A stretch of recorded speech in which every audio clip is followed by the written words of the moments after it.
Hello everyone, Vedant group of education के YouTube channel पर आपका स्वागत है। हम लोग ये कह रहे थे कि पूरा चैप्टर आपका ख़त्म होने वाला है और आज एंडिंग क्लास है इस चैप्टर की। हम लोग ये कह रहे थे कि एक्सटर्नल जो अटैकर्स हैं, एक्सटर्नल जो इन्वेशंस हैं वो इंडिया आए तो क्या सिचुएशन थी। जैसे मैंने आप लोगों से बीच बीच में जब मैंने पल्लव पढ़ा रही थी आपको, जब मैं आपको सातवाहना पढ़ा रही थी, जब मैं आपको क्या वो पाल डायनेस्टी पढ़ा रही थी, तो मैंने कहीं कहीं पर आप लोगों से बात करी होगी कि इन लोगों ने पर्टिकुलरली शकास को कहाँ डिफीट किया, कहाँ लिमिट किया, कुशाणास कहाँ डिफीट हुई, हुणास कहाँ डिफीट हुई। ये सारे के सारे अटैकर्स जो थे वो सेंट्रल एशिया से इंडिया आए थे और इनका वे था वो था बलूचिस्तान अफ़गानिस्तान वाला एरिया, वहाँ से इंडिया आ रहे थे। और इंडिया में इनकी सिचुएशन पे मैं बात करूँ तो बेसिकली जो आप लोगों का नॉर्दर्न और वेस्टर्न पार्ट ऑफ इंडिया है, वहाँ पर ये वाले जितने भी अटैकर्स थे, इन्वेशंस थे, वो यहाँ पर उन्होंने अपने अथॉरिटी को, अपनी पावर को यहाँ स्टैब्लिश किया। And then after some time India में इस तरीके से मर्ज हुए कि पता ही नहीं चला कि ये बाहर के आए हुए लोग थे।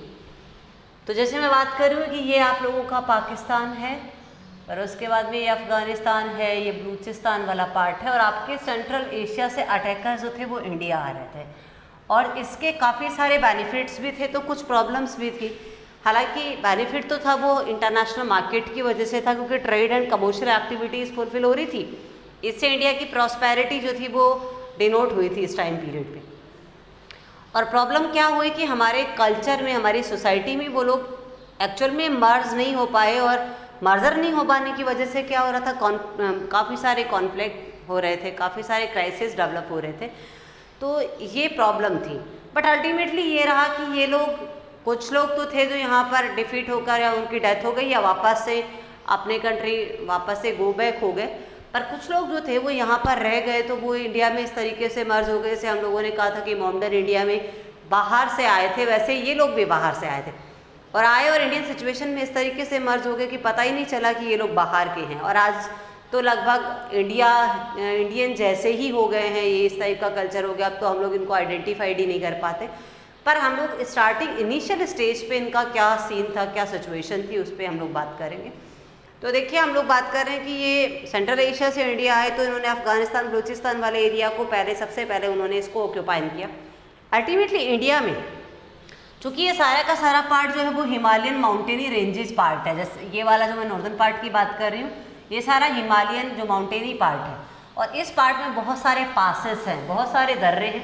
उन पासेस के थ्रू, उसमें बोलन दर्रा इंपॉर्टेंट है, क्योंकि देखिए स्टार्टिंग में इंडिया में ये माउंटेन्स इस तरीके से थे कि बाहर के माइग्रेटर्स यहाँ आना पॉसिबल नहीं था। इतनी ज़्यादा सिक्योरिटी थी इंडिया में कि बाहर के अटैकर्स इंडिया आ ही नहीं पाते थे। बट कुछ कुछ जगह पे पासेस बने और उन पासेस की वजह से अब वे बन गए थे और वेज में अब बाहर के लोग आना जाना शुरू हो गए थे। यहाँ पर बोलन पास जो है वो इम्पॉर्टेंट है, और बोलन पास के थ्रू आपके सेंट्रल एशिया के जितने भी अदर जितने भी कास्ट और रिलीजन के लोग थे, वो पीपल लोग यहाँ पर आना स्टार्ट हुए। और जब वो यहाँ आना स्टार्ट हुए तो हमारे trade and commercial activities fulfil होना स्टार्ट। इन लोगों ने सबसे पहले मैं बात करूँ कि बलूचिस्तान और अफगानिस्तान को इन लोगों ने कैप्चर किया। दैन उसके बाद में वो इंडिया आए और इंडिया में 71 AD में वो लोग आए थे।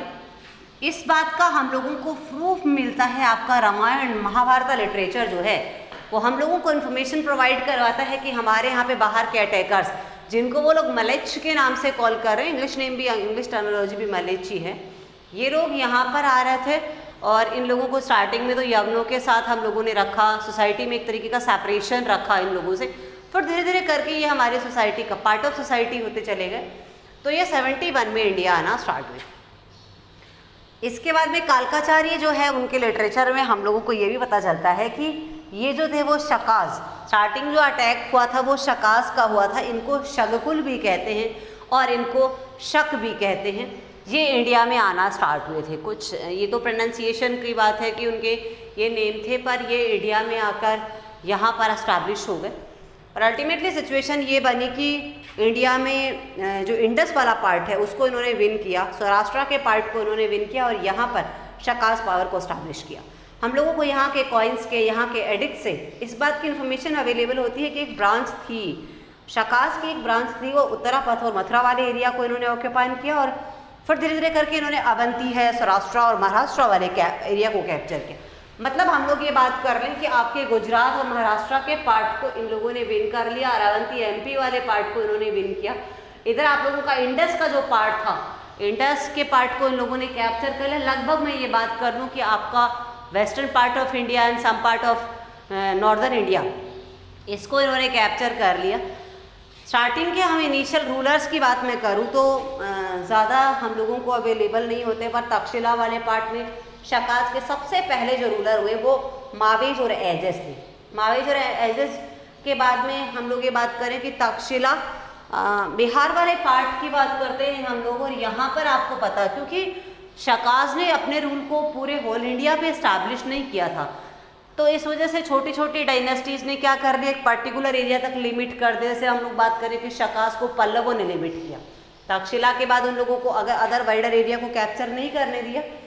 उसके बाद में शकाज को पल्लवों ने डिफीट कर दिया, तो लिमिट भी किया। और अगले रूलर आए मावेज और एजिज के बाद हमामस और हगान। मथुरा वाले जो इनिशियल शकाज जो थे वो उन्होंने मथुरा को सबसे पहले कैप्चर किया था और मथुरा को अपनी कैपिटल भी बनाया था इन लोगों ने। मथुरा में एक एडिक्ट अवेलेबल होता है हम लोगों को, और उसमें स्टार्टिंग जो एक और रूलर थे उनका नाम है राजबुल, और राजबुल की इन्फॉर्मेशन भी हम लोगों को मिलती है। राजबुल को उन्होंने महाक्षत्रप के नाम से कॉल किया। देखो इंडिया में मैंने पहले भी कहा था कि रूलर्स को टाइटल देने का सिस्टम स्टार्टिंग से ही रहा हुआ है, तो यहाँ पर भी था और इन लोगों ने इसको महाक्षत्रप के नाम से कॉल किया, क्योंकि एक्चुअल में इन्होंने क्या था कि कंपैरेटिवली जो इनिशियल जो रूलर्स थे उनके कंपैरेटिवली इन्होंने अपने रूल को काफ़ी वाइडर एरिया को पर इस्टेब्लिश किया था, तो थोड़ा सा इनका जो वेटेज है वो भी बढ़ जाता है रूलर्स में, शकाज रूलर में। इसके बाद शकाज जो है इन्होंने मथुरा वाले जो शकाज की ब्रांच जो है इन्होंने ईस्टर्न पंजाब को और वहाँ तक अपने एरिया को इन्होंने एक्सटेंड किया। मथुरा में शका की जो पावर है उनको कुशाणाज ने डिफीट किया और यहाँ पर ये लोग ख़त्म हो गए। वेस्टर्न पार्ट में शकाज में एक और ब्रांच डेवलप हुई, उसको हम लोग शखरात ब्रांच बोलते हैं। यहाँ के जो दो रूलर हुए, एक तो था भूमक और दूसरा था नहपान। इन दोनों रूलर्स की इन्फॉर्मेशन अवेलेबल होती है कि यहाँ पर ये ब्रांच भी थी जिसने रूल किया इंडिया पर। शकाज में सातवाहन जो है उन्होंने कुछ एरिया के सातवाहनों के एरिया को शकाज ने ऑक्यूपाइन किया था, जैसे महाराष्ट्र और काठियावाड़ वाला एरिया है, गुजरात वाला जो पार्ट है वहाँ पर। नहपान जो था उसने इंडिया पर वेस्टर्न पार्ट को काफ़ी प्रॉस्पेरस किया, क्योंकि एक्चुअल में क्या हुआ था कि गुजरात को मैंने पहले भी बात किया था कि कांदला सी पोर्ट काफ़ी एंशिएंट सी पोर्ट है और यहाँ से इंटरनेशनल ट्रेड एंड कमर्स की एक्टिविटीज़ फुलफिल हो रही थी। इससे बेनिफिट ये हुआ इंडिया में कि इंटरनेशनल मार्केट डेवलप हुआ, तो काफ़ी कुछ बाहर का हालांकि ऐसा नहीं है कि पहले कोई करेंसी के थ्रू इंटरनेशनल मार्केटिंग हो रही थी या कमर्शियल एक्टिविटीज़ हो रही थी, वो हम लोग गुड्स के बदले गुड्स का सिस्टम शुरू में से ही था, तो उनके थ्रू या तो कॉइन आ रहे थे या फिर डिफरेंट टाइप के डायमंड्स आ रहे थे, इनके थ्रू वो ट्रेड एंड कमर्स की एक्टिविटीज़ के रिटर्न जो आ रहा था वो था। तो इससे इंडियन प्रॉस्पेरिटी काफ़ी कुछ बढ़ी और काफ़ी कुछ इंडिया प्रॉस्पेरस हुआ। ये शखरात ब्रांच के टाइम पीरियड पे और भी ज़्यादा डेवलप हुआ था। जोगलथाम्बी में हम लोगों को कुछ कॉइन्स अवेलेबल होते हैं और वो इस बात के एविडेंस है कि गौतमीपुत्र सातकर्णी जो है, नहपान जो है उसने गौतमीपुत्र सातकर्णी को डिफीट किया था। और नासिक का जो एडिक्ट है वो ये बताता है कि गौतमीपुत्र सातकर्णी ने शखरात जो ब्रांच थी उसको अल्टीमेटली इंडिया से फिनिश कर दिया, इसको ख़त्म कर दिया, इसको डेवलप नहीं होने दिया इंडिया में। इसके बाद उज्जैनी और काठियावाड़ मतलब एमपी और गुजरात वाले पार्ट में एक और रूलर आया, उसका नाम है चास्टन। और चास्टन ने यहाँ पर एक अपनी कैपिटल इस्टेब्लिश की और एक नई डायनेस्टी को इस्टेब्लिश किया यहाँ पर उज्जैनी वाले पार्ट में। और इस वाले जो डायनेस्टी थी इसके जो चास्टन की, उसमें कुछ रूलर्स के हम लोगों को एडिक्ट्स और करेंसी अवेलेबल होती है और इस बात का पता चल रहा होता है कि उन्होंने एक नए टाइम पीरियड, नए कैलेंडर को एक्सेप्ट किया था, वो शकाज कैलेंडर था। और शकाज कैलेंडर के बाद चास्टन का एक और ग्रैंड सन होता है, वो है आपका रुद्रदामन। इस बात का पता चलता है, रुद्रदामन का एक एडिक्ट है जूनागढ़ एडिक्ट, उससे ये पता चल रहा होता है कि इसने अपने एरिया को कितने वाले प्लेस पर, वाइडर एरिया पर उसने कैप्चर किया था। जैसे हम लोग बात करते हैं ईस्टर्न है, वेस्टर्न पार्ट है, मालवा है, द्वारका है, जूनागढ़, साबरमती रिवर वाला पार्ट है जो गुजरात में है, मारवाड़ वाला पार्ट राजस्थान में है, सिंधु घाटी वाला पार्ट उत्तरी कोंकण का पार्ट है, विंध्यन जो माउंटेनी पार्ट है, यहाँ तक ये वाला एरिया कैप्चर किया। मतलब लगभग ये बात कर लो आप लोग की अभी वाला जम्मू एंड कश्मीर और पंजाब का कुछ पार्ट है, इधर राजस्थान का पार्ट, हरियाणा का कुछ पार्ट, गुजरात का पार्ट और एमपी का पार्ट, ये वाला पार्ट इसने कैप्चर किया था। और चस्टन जो है उसने 305 में इसका रूल जो है वो फिनिश हो गया और यहाँ शका डायनेस्टी ख़त्म हो गई। मतलब जहाँ पर हम लोग बात कर रहे हैं कि जो मावेज और एजेस से शुरू होता है शकास टाइम पीरियड, वो अल्टीमेटली आपके चस्टन पर आकर ख़त्म होता है। पर बीच बीच में हम लोग ये बात कर रहे हैं कि शकास में भी ब्रांचेस थी और एक मैंने शकहरात ब्रांच को आपके साथ डिस्कस किया और कहा कि और भी बहुत सारी ब्रांचेस थी जो यहाँ पर इस्टेब्लिश हुई। उनके इस्टेब्लिशमेंट के बाद इन लोगों ने सम पार्ट ऑफ इंडिया को कैप्चर किया। जैसे मैंने बात की आप लोगों से कि वेस्टर्न पार्ट है और नॉर्दर्न पार्ट है, इसको कैप्चर इन्होंने किया। कुछ टाइम पीरियड तक अपने रूल एंड रेगुलेशंस को एस्टैब्लिश किया, पर लंबे टाइम पीरियड तक वो यहाँ नहीं रह पाए। 71 to 305 AD तक वो यहाँ पर रहे और चस्टन के साथ आपकी शका डायनेस्टी ख़त्म हो गई। अब अगली जो शुरू होती है वो बहुत इंपॉर्टेंट है और एग्जामिनर यहाँ से हर बार क्वेश्चन पूछ रहा होता है, वो कुषाणा डायनेस्टी है। कुषाणा डायनेस्टी के लिए पर क्वेश्चन आप लोगों के सीधे सीधे कनिष्का पे क्वेश्चन आ रहा होता है। उसके पहले मैं कुछ इंट्रोडक्शन इस वाले डायनेस्टी का दे रही हूँ कि इसको यूची और तोचेरियन के नाम से भी कॉल कर रहे हैं हम। और यूची और तोचेरियन के लिए हम लोग ये कह रहे हैं कि चूँकि बाहर के अटैकर्स हैं तो नेम भी उस टाइप के ही हैं, उस नाम से भी हम लोग बात करते हैं इनकी, शका के अलावा, कुषाणास के अलावा। और यूची जो है वो अरब से आए थे, ये यूची वाले कुछ कबीले थे और उनकी कुछ 5 ब्रांचेज रन कर रही थी। उसमें एक ब्रांच जो थी उसने इंडिया पर अपने रूल को स्टैब्लिश किया। अब देखिए उसके 3 रूलर्स है, वो इम्पॉर्टेंट है। स्टार्टिंग चूँकि फाउंडर हमेशा इम्पॉर्टेंट होता है क्योंकि उसके फाउंडेशन के बाद कोई भी डायनेस्टी आगे ग्रो कर रही होती है। तो कटफिशेस फर्स्ट इंपॉर्टेंट है। कटफिशेस सेकंड जो है उसने कुछ इंपॉर्टेंट कंट्रीब्यूशन दिए थे, कुछ कॉइन्स वगैरह को लॉन्च किया था, इसलिए वो इंपॉर्टेंट हो जाते हैं। और अल्टीमेटली कनिष्का ने चूँकि एक टाइप से हमारे इंडिया में माइग्रेटर था ये, पर इंडिया में इस तरीके से मर्ज हो गया कि पता ही नहीं चला कि ये बाहर का अटैकर है। काफ़ी कुछ इंडियन रिलीजन में रिफॉर्म किया, काफ़ी कुछ इंडियन रिलीजन से की प्रॉस्पेरिटी में अपना इंपॉर्टेंट रोल प्ले किया, जिसमें स्पेशली बुद्धिस्ट रिलीजन पे हम लोग डिस्कस करेंगे। पर मैं कटफिशेस फर्स्ट की बात करूं तो कटफिशेस फर्स्ट जो है इसको कुजुल कटफिशेस फर्स्ट बोल रहे हैं। 15 AD से 65 AD तक का टाइम पीरियड है इसका। और इसने चूँकि इस वाले डायनेस्टी को, कुषाणा डायनेस्टी को इंडिया पे इस्टेब्लिश किया, इसलिए इसको ग्रेटेस्ट किंग के नेम से हम लोग जान रहे होते हैं। इसने साउथर्न अफगानिस्तान है, काबुल है, कंधार है और पार्थिया वाले पार्ट को कैप्चर किया था और उसने वैदिक रिलीजन को एक्सेप्ट किया था। चूँकि वैदिक रिलीजन इंडियन रिलीजन है और इस पॉइंट ऑफ व्यू से भी इम्पॉर्टेंट हो जाता है। और वैसे क्या था कि इनिशियली अगर इंडिया में कुषाणा डायनेस्टी के एस्टैब्लिशमेंट की बात करते तो इसने किया था, इसलिए इम्पॉर्टेंट हो जाता है। तो इसने लगभग हम लोग ये बात कर लें कि इंडिया में आने से पहले बैकग्राउंड जो था उसको रेडी किया और इंडिया के जो जितने भी बाउंड्री के एरिया थे उसको इसने कैप्चर किया। फिर अल्टीमेटली इंडिया पे अटैक किया और ये सक्सेसफुल रहा और इसने कुषाणा डायनेस्टी को इंडिया पर एस्टैब्लिश किया, वैदिक रिलीजन को इसने एक्सेप्ट किया। नेक्स्ट है विम कटफिशेस सेकंड। 65 से लेकर 75 AD तक इसने अपने रूल को एस्टैब्लिश किया था। काफ़ी बड़े एरिया को इसने कैप्चर किया। इसने हमारे इंडियन रिलीजन, जिसको हम लोग हिंदू रिलीजन बोल रहे हैं, उसकी एक ब्रांच है वो है शैव रिलीजन और इस ब्रांच को इसने एक्सेप्ट किया। इसने बहुत सारे कॉइन्स को लॉन्च किया और पहली बार गोल्ड कॉइन्स की लॉन्चिंग इसी ने की थी। इसने ट्रायंगल शेप के कुछ कॉइन्स पे हम लोगों को पिक्चर्स अवेलेबल होती हैं, कुछ शेप्स अवेलेबल होती हैं। इसके अलावा त्रिशूलास जो शेप है वो अवेलेबल होती है, व्याघ्रमचारी जो शेप्स हैं वो अवेलेबल होती है। नंदी जो है गुण उसको फॉलो करने वाले और लॉर्ड शिवा के ये फॉलोवर्स हैं। इस बात की इन्फॉर्मेशन हम लोगों को कॉइन्स के थ्रू अवेलेबल होती है। इसके अलावा हम लोग बात करते हैं कि गोल्ड कॉइन्स को पहली बार लॉन्च किया था, ये मैं बात ही कर चुकी हूँ। कनिष्का पे आइए और कनिष्का पे 4-5 क्वेश्चंस आप लोगों के 1 मार्क के और एक क्वेश्चन आप लोगों का 3 मार्क्स का है, यहाँ से अराइज होता है। कनिष्का पे शॉर्ट नोट पूछ ही रहा होता है। मैंने पहले भी कहा था कि ऐसे टाइप का कोई भी क्वेश्चन अराइज नहीं होता है यहाँ से सिर्फ आपके शॉर्ट नोट का क्वेश्चन अराइज होगा और वो कनिष्का के कंट्रीब्यूशन पे अराइज होगा। बट उससे पहले मैं आप लोगों को 1 मार्क के क्वेश्चन की बात करूँ तो यहाँ से बहुत सारे क्वेश्चन बन रहे हैं और चाहो तो आप अंडरलाइन करते चलिए। सबसे पहले मैं बात करूँ कि इसने इंडिया के ग्रेटेस्ट किंग में से एक है आपके कनिष्का, क्योंकि इंडियन सोसाइटी में इसने की प्रॉस्पेरिटी में कंट्रीब्यूट किया था। सबसे पहले हम लोग जम्मू कश्मीर के कुंडलवन में एक समिट फुलफिल हुई थी, बुद्धिस्ट समिट, जिसको हम लोग 4th बुद्धिस्ट समिट बोल रहे हैं। 5वें इसके प्रेसिडेंट थे। ये आप लोगों के क्वेश्चन यहाँ से बन रहा है कि जो जम्मू एंड कश्मीर के कुंडलवन में 4th समिट हुई थी वो किसके टाइम पीरियड पे फुलफिल हुई थी, तो आप बताएंगे कनिष्का के टाइम पीरियड पे। कहाँ हुई थी, तो कुंडलवन में। कुंडलवन कहाँ पर है सिचुएटेड, तो आप बताएंगे जम्मू एंड कश्मीर में।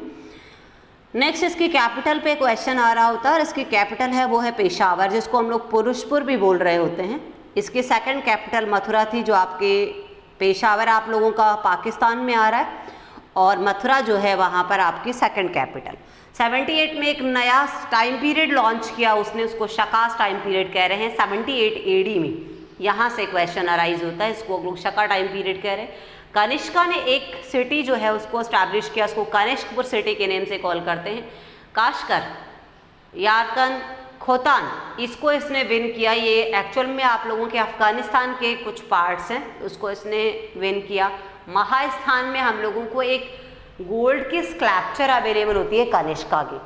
एक्चुअल में उसका अगर हम लोग गेटअप की बात करते हैं तो गेटअप कैसा है उसका, उसके जो वियरिंग है वो आप लोगों के बोगे, मतलब आप लोग एक लंबा चौगा बात कर लीजिए। हैवी बूट्स उसने हायर किए हुए हैं फुट्स में। ये ऐसी स्कल्पचर हम लोगों को अवेलेबल होती है वो कनिष्का। उसने बाली सिस्टम को एक्सेप्ट किया है। इसके अगर मैं रॉयल फोर्ट की बात करती हूँ तो काफ़ी सारे थिंकर्स अवेलेबल होते हैं, जिसमें पार्श्व है, वशुमित्र है, अश्वघोषा है। अश्वघोषा के अलावा नागार्जुन है जो बहुत बड़े मैथमेटिशियन थे। चरक जो हैं बहुत बड़े फिजिशियन थे। ये हम लोगों को इन्हीं के टाइम पीरियड पे इनके रॉयल कोर्ट में अवेलेबल होते हैं। इन्होंने बुद्धिस्ट रिलीजन की जो महायान ब्रांच है उसका बॉन्ड भी इनके टाइम पीरियड पर हुआ, और उसकी प्रॉस्पेरिटी देखो क्या है। महायान ब्रांच हर आपने देखा होगा कि इंडिया में 3 religions available, basically 3 religion available होते हैं। वैसे तो काफ़ी सारे रिलीजन है, अगर हम लोग सिया सुन्नी इन मुस्लिम्स को ले लेते हैं, मोमडन्स को भी ले लेते हैं, आपके हिंदू हैं। मैं हिंदू रिलीजन की बात करूं जिससे भी 2 ब्रांच निकली हैं, एक बुद्धिस्ट और एक जैनिज्म। जैनिज्म में मैंने कहा था आप लोगों के श्वेतांबर और दिगंबर 2 ब्रांच हैं। आप लोगों के बुद्धिस्ट रिलीजन में 2 ब्रांच है, हीनयान और महायान, और 3 ब्रांचेज हैं वो आपके वैदिक रिलीजन में हैं, जिसको हम लोग शैव भी बोल रहे हैं, वैष्णव भी बोल रहे हैं और शाक्त भी बोल रहे हैं। अब देखिए ये ब्रांचेज बनी है अकॉर्डिंग टू बिलीव्स। आप लोग क्या किन चीज़ों में बिलीव कर रहे होते हैं, सोसाइटी के कौन से नॉर्म्स को आप एक्सेप्ट कर रहे थे, according to accept and according to custom आपका एक नया ब्रांच डेवलप हो गया रिलीजन में। और उन ब्रांचेस के अकॉर्डिंग सिचुएशन ये रही कि इंडिया में एक नई ब्रांच डेवलप हो गई, महायान, जो बुद्धिस्ट रिलीजन की ब्रांच है। और इसमें क्या था कि ट्रेडिशनली देखिए स्टार्टिंग में मैंने पहले भी बात की थी कि आप लोगों का जो वैदिक रिलीजन है उसमें काफ़ी कुछ रिजिडनेस आ गई थी, तो आपके नए रिलीजन का बोर्न हुआ जिसको हम लोग बुद्धिस्ट रिलीजन बोल रहे हैं। पर आफ्टर सम टाइम इस रिलीजन में भी काफ़ी कुछ ऐसी चीज़ें आ गई, इसको इन्होंने एक्सेप्ट कर लिया जो जनरल पीपल्स के लिए, नॉर्मल पीपल्स के लिए उसको एक्सेप्ट करना पॉसिबल नहीं था। तो महायान ब्रांच आई और उन्होंने क्या कहा, टोटली फ्लैक्सिबिलिटी पे बिलीव किया कि हमारी सिचुएशन के अकॉर्डिंग हम जिन नॉर्म्स को फॉलो कर लें तो रिलीजन को कोई प्रॉब्लम नहीं होनी चाहिए। वो थी आपकी महायान ब्रांच, और उसका डेवलपमेंट हुआ था कनिष्का के टाइम पीरियड पे, इसलिए भी कनिष्का इंपॉर्टेंट हो जाता है।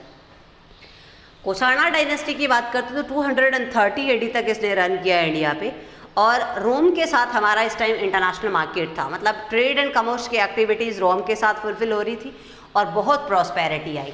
जैसे मैंने कहा था कि सेंट्रल जो एशिया के साथ या सेंट्रल एशिया में हम लोग बात कर रहे थे कि trade and commerce activities fulfil हुई थी आप लोगों के शकास टाइम पीरियड पे। एग्जैक्टली आपके कुषाणा टाइम पीरियड पे शुरू हुई रोम के साथ, और रोम के साथ जो trade and commerce activities fulfil हुई तो इससे इंडिया में बहुत सारी प्रॉस्पेरिटी आई। अब लास्ट अटैकर जो थी आप लोगों की कास्ट वो थी हुणास। हालांकि इसके तो बहुत ज़्यादा कंट्रीब्यूशन नहीं है और बहुत रूलर्स भी नहीं है, पर क्या सिचुएशन थी इसकी इंडिया में उस पर भी बात कर लें। शकाद और कुषाणा के बाद नेक्स्ट अटैकर जो आए थे वो हुणास थे। हुणास ने 458 AD में इंडिया पे अटैक किया, और उस टाइम पे इंडिया में एक नई एंशिएंट डायनेस्टी रन कर रही थी, वो गुप्ता डायनेस्टी थी, और गुप्ता डायनेस्टी के रूलर थे स्कंद गुप्ता। वो आर्मी को लीडरशिप दे रहे थे यहाँ पर। यहाँ पर एक बंजारे आए थे और उसका नाम था, वो हूण थे एक्चुअल में, वो हम लोग जिनको अब आजकल बंजारे बोल रहे होते हैं वो पहले हूणास थे। वो इंडिया में आए और उसने सबसे पहले इस वाली डायनेस्टी को ख़त्म किया, मतलब गुप्ता डायनेस्टी को ख़त्म किया। और इंडिया में जो पॉलिटिकल इंटीग्रेशन था वो इनके आने के बाद ख़त्म हो गया। क्या सिचुएशन थी यहाँ पर, पाकिस्तान वाला शालकोट वाला एरिया इंपॉर्टेंट हो जाता है। 30 ईयर तक इन्होंने इंडिया पर अपने रूल को इस्टेब्लिश किया और 60th एडी में सिचुएशन ये थी कि नॉर्दर्न और वेस्टर्न पार्ट पे इनको उन्होंने कैप्चर कर लिया। तोरमान का एक लैंडलॉर्ड था, उसने गुप्ता डायनेस्टी को पूरी तरीके से ख़त्म कर दिया। पंजाब है, राजपूताना और सिंध और मालवा वाले एरिया को उसने कैप्चर किया तोरमान ने, और एक टाइटल हायर किया जिसको कहा गया महाराजाधिराज।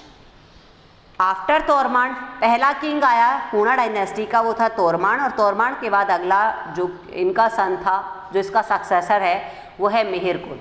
मिहिरकुल ने 510 एडी में इंडिया में अपने रूल को इस्टेब्लिश किया, कैपिटल फॉर्मुलेट किए शालकोट इन पाकिस्तान। इसके बाद बुद्धिस्ट रिलीजन के जितने भी फॉलोवर्स थे उनको वो बिल्कुल पसंद नहीं करते, हेट करते थे, मतलब टोटली बुद्धिस्ट रिलीजन से। उसने डिस्ट्रॉय किया इस रिलीजन को यहाँ पर इंडिया में। हाँ, लेकिन उन्होंने वैदिक रिलीजन को एक्सेप्ट किया, ये खास बात थी इनकी। और इसके बाद में इनके रूलर आए थे मिहिरकुल। मिहिरकुल जो था उसको एक्चुअल में बुद्धिस्ट से प्रॉब्लम थी, तो इसने यहाँ के उनके मठा जो थे, स्तूपास थे, उनको डिस्ट्रॉयड किया। मालवा के किंग थे यशोवर्मन, उसने डिफीट कर दिया मिहिरकुल को और ख़त्म हो गई आपकी हूणा डायनेस्टी। और वापस से हूण कहाँ चले गए, कश्मीर में चले गए और कश्मीर पे अपने रूल को इस्टेब्लिश किया। इससे सबसे बड़ा लॉस हुआ वो गुप्ता डायनेस्टी को हुआ, और गुप्ता डायनेस्टी का जो पॉलिटिकल इंटीग्रेशन था वो यहाँ पर ख़त्म हो गया। और इसके बाद में वापस से इंडिया में वही पहले वाली कंडीशन जनरेट हो गई, मतलब इंडिया छोटे छोटे पीसेस में डिवाइडेड हो गया। अब वो जो इंटीग्रेशन था, पॉलिटिकल इंटीग्रेशन था, वो अब नहीं रहा। मतलब जहाँ पर लैंडलॉर्ड्स प्रोमिनेंट हो गए, कहीं पर कुछ छोटे रूलर्स थे वो प्रोमिनेंट हो गए, और इंडिया में काफ़ी सारे रूलर्स जो थे उनके डायनेस्टीज रन करने लगे और पॉलिटिकल इंटीग्रेशन टोटली ख़त्म हो गया। अब देखिए, हम लोग इनके मर्जिंग की बात करते हैं, हम लोग इनके असिमिलेशन की बात करते हैं, तो वो सिचुएशन ये है कि लगभग चाहे वो शकाज हैं, चाहे हूणाज हैं या कुशाणाज हैं, उन्होंने इंडियन सोसाइटी को, इंडियन कल्चर को, इंडियन रिलीजन को टोटली एक्सेप्ट कर लिया विदाउट एनी प्रॉब्लम। तो जब उन लोगों ने इसको एक्सेप्ट कर लिया तो सिचुएशन ये रही कि इंडिया में अब इनके साथ कोई कन्फ्लिक्ट नहीं रहा, किसी तरीके की कोई प्रॉब्लम नहीं रही। और अब इन डायनेस्टीज़ ने भी, ये भी डायनेस्टी जो थी वो इंडियन सोसाइटी का पार्ट हो। इसके अलावा अगर हम लोग बात करते हैं तो इन्होंने हमारे कल्चर को एक्सेप्ट कर लिया, हमारे सोसाइटी के नॉर्म्स और रूल्स को एक्सेप्ट कर लिया। वैदिक रिलीजन को इन्होंने एक्सेप्ट किया, और उसमें भी स्पेशली लॉर्ड शिवा का जो ब्रांच थी, जिसको हम लोग शैव ब्रांच बोल रहे हैं, उसमें इन लोगों ने काफ़ी कुछ डिवोशन शो किया। कनिष्का जो है उसने बुद्धिस्ट रिलीजन की काफ़ी कुछ सर्विसेज दी उन्होंने। ये बहुत बड़े ग्रेटेस्ट किंग हैं बाहर के अटैकर्स किंग्स में। और आपका चैप्टर फिनिश होता है यहाँ। अब देखिए, मैंने कहा था आप लोगों को कि मैं हर ब्रांच का, आप लोगों की SST 4 पार्ट में डिवाइड है, तो हर पार्ट से मैं फर्स्ट चैप्टर को डिस्कस करूँगी सबसे पहले। तो पॉलिटिक्स का डेमोक्रेसी आपका छुट्टियों के वैकेशंस में जब ऑनलाइन क्लासेस हुई थी उसमें ख़त्म हो चुका है आप लोगों का डेमोक्रेसी, और आई होप कि आप लोगों ने उसके नोट्स भी प्रिपेयर कर लिए। आप 2 बच्चों ने उसके नोट्स को मेरे व्हाट्सअप नंबर पे सेंड किया। मैं इस बात की एक्सपेक्टेशन रखती हूँ कि 2 नहीं, सारे बच्चे इसके व्हाट्सएप नंबर पे मेरे आप लोग अपने नोट्स को शेयर करिए, तो मैं ये जज कर पाऊँ कि आप लोग कितना सही तरीके से नोट्स प्रिपेयर कर रहे हैं। देन ये वाला चैप्टर फिनिश हो गया हिस्ट्री का फर्स्ट, जिसको ग्लोरियस इंडिया बोल रहे हैं हम लोग, और ये हम लोगों ने पूरा डिस्कस कर लिया आपके साथ। कहीं भी कोई प्रॉब्लम है, स्टार्टिंग में मैंने कहा जनपदास को डिस्कस किया, फिर राजस्थान रेफरेंस में हम लोगों ने जनपदास की बात की, फिर इंडिया के ग्लोरियस डायनेस्टीज़ की बात की। सबसे पहले हम लोगों ने मौर्य डिस्कस किया, मौर्य के बाद में गुप्ता को डिस्कस किया, कल्चरल अचीवमेंट और एडमिनिस्ट्रेशन की बात हम लोगों ने दोनों में की। उसके बाद पल्लव डायनेस्टी, पाल है, चालुक्याज हैं, उनको डिस्कस कर लिया, ट्राईपार्टी स्ट्रगल डिस्कस कर लिया, हम लोगों ने आर्ट एंड आर्किटेक्ट को डिस्कस किया, और लास्टली मैंने आप लोगों के यूनिट का जो सब यूनिट था, और वो था आप लोगों के बाहर के इन्वेजर्स, और उन इन्वेजर्स के अलावा उनका असिमिलेशन था इंडियन सोसाइटी में, वो हम लोगों ने देख लिया। और मैंने आप लोगों से कहा जहाँ जहाँ पर 1 मार्क के क्वेश्चन आते हैं मैं साथ साथ में आपसे डिस्कस करती चली गई हूँ। मैंने बात कर ली आप लोगों के साथ कि कहाँ पर क्वेश्चन बन रहे हैं, कहाँ आप लोगों के शॉर्ट नोट के क्वेश्चन बन रहे हैं। और फिर भी कोई दिक्कत है तो कोई दिक्कत नहीं है, आप मेरे नंबर पे अपनी प्रॉब्लम को शेयर कर लीजिए, मुझसे बात कर लीजिए, मैं आपकी प्रॉब्लम को सॉर्ट आउट करूँगा। अब अगला चैप्टर हम लोग ज्योग्राफी से लेंगे और वो है आपका वाटर रिसोर्स। वाटर रिसोर्स बहुत इजी टॉपिक है आप लोगों का, उसमें बहुत कुछ नहीं है और इजी वे में आप लोगों के मार्क्स भी फुल उठने के चांसेस होते हैं। बात मैं कर रही हूँ उसमें आप लोग सब जान रहे हैं, क्योंकि एक्चुअल में क्या है, वाटर एक ऐसा टॉपिक है जो आप लोगों की डे टू डे की लाइफ से काफ़ी कुछ रिलेटेड है। ऐसा कुछ नया नहीं है कि आपने पहले कभी जाना ही नहीं क्या है वाटर, ऐसा तो है नहीं। मैं ये बात तो आपसे करूँगी नहीं, सीधी सी बात है, पर मैं इतना आप लोगों के साथ डिस्कस करके छोड़ रही हूँ। आप रीडिंग जरूर लगाइएगा टॉपिक की, आप लोगों को समझ में आएगा। सबसे पहले मैं ये कह रही हूँ कि सिचुएशन ये हो गई कि हमारे यहाँ पे वाटर जो है उसकी अवेलेबिलिटी कम है। वैसे वाटर की अवेलेबिलिटी कम नहीं है, 97% आप लोगों के लैंड के पार्ट पे वाटर अवेलेबल है, पर वो स्लाइन वाटर है, वो सॉल्टी वाटर है, वो यूजेबल वाटर नहीं है। दूसरा क्या हो रहा है कि आपका जो रेन वाटर है, क्योंकि population day by day enhance हो रही है और उस पॉपुलेशन के रिक्वायरमेंट को फुलफिल करना पॉसिबल नहीं है, क्योंकि 1% वाटर जो है वो आप लोगों का यूजेबल वाटर है। इन कंडीशन क्वेश्चन अराइज हुआ कि हम लोग वाटर को कैसे प्रोटेक्ट करें। और सेकंड, आप लोगों का जो रेन वाटर है उसको हार्वेस्ट नहीं करने की वजह से वो क्या हो रहा है, आप लोगों के ड्रेन होकर और सी में मिल रहा है, और सी का वाटर मैंने पहले भी कहा कि स्लाइन वाटर है। इन केस आप लोगों का वाटर कैसा हो रहा है, अनयूजेबल वाटर में कन्वर्ट हो रहा है। तो हम लोग ये कह रहे हैं कि वाटर को प्रोटेक्ट करना एसेंशियल रहा, रिक्वायरमेंट रही प्रेजेंट पोजीशन के हिसाब से। तो जब इसके रिक्वायरमेंट बढ़ी तो हमारे जितने भी लोग थे, जो लोग इसके एक्सपर्टीज़ लोग थे, जो लोग अवेयर लोग थे, उन लोगों को ये रियलाइज़ हुआ कि वाटर प्रोटेक्शन होना ज़रूरी है। अब वाटर प्रोटेक्शन के लिए बहुत सारे मेथड्स हैं, आप लोगों की डे टू डे की लाइफ में भी आप लोगों ने देखा होगा, और आज से ही नहीं, हमारे यहाँ पे काफ़ी सदियों से ऐसे एफर्ट चले आ रहे हैं। जैसे एंशिएंट टाइम पीरियड की मैं बात करूँ, है आपके टोबा है, टाका है, खड़ीन है, पॉन्ड है, ये सब के सब ट्रेडिशनल मेथड्स है वाटर कंजर्वेशन की। और मॉडर्न मेथड्स की मैं बात करती हूँ तो काफ़ी कुछ मल्टीपर्पज़ प्रोजेक्ट्स रन कर रहे हैं एट प्रेजेंट इंडिया में। जैसे हम लोग 9th क्लास की ज्योग्राफी की बुक में भी हम लोगों ने बात की कि बहुत सारे रिवर्स पर डैम्स फॉर्मुलेट हुए हैं, और उस वाटर को हम लोग क्या कह रहे हैं कि जो सेविंग या एक्स्ट्रा वाटर है जो रेन की वजह से हमारे यहाँ पे आ रहा है, उसको हम लोग वेस्ट नहीं होने दे रहे, उसको प्रोटेक्ट कर रहे हैं। तो इन केस बहुत सारे आप लोगों के ऐसे डैम्स फॉर्मुलेट हुए, मल्टीपर्पज़ प्रोजेक्ट्स फॉर्मुलेट हुए। इसके अलावा स्प्रिंकलर फव्वारा सिस्टम है, आपका ड्रिप सिस्टम है, आप रूफटॉप वाटर को क्या कर रहे हैं, हार्वेस्ट कर रहे हैं। ये बहुत सारे ऐसे पीवीसी पाइपलाइंस के थ्रू आप लोग उसको कलेक्ट कर रहे हैं और उसको वापस यूजेबल वाटर में कन्वर्ट करके यूज़ कर रहे हैं। ये कुछ मॉडर्न मेथड्स हैं और आप लोगों के चैप्टर में यही कंटेंट है। स्टार्टिंग में इनिशियली वाटर की कैसी प्रॉब्लम है, कैसा क्राइसिस है वाटर को लेकर, उसका इंट्रोडक्शन है।